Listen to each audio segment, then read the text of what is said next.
an epitome of beauty officially +1 to the 21st of April. The person of Oluwatosin Akindeju Blessing, popular known as Tsmart, we wish you long life and prosperity.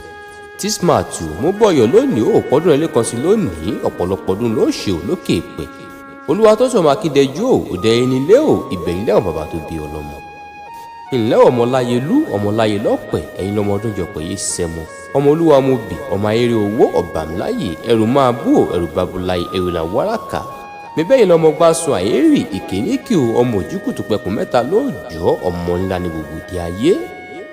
Ẹ̀wọ̀n ọdún ẹlẹ́kan sí lónìí ó àlékún ọlá àlékún ire àlékún owó ẹ̀mí gígùn pẹ̀lú àlàáfíà lọ́bìnrin yóò fi jíǹkí rẹ̀ o. Ìwọ ní báláyé fọwọ́ tí ó wọ̀ ọ̀dọ̀ rẹ̀ ò sì ní dí láṣẹ Èdùà.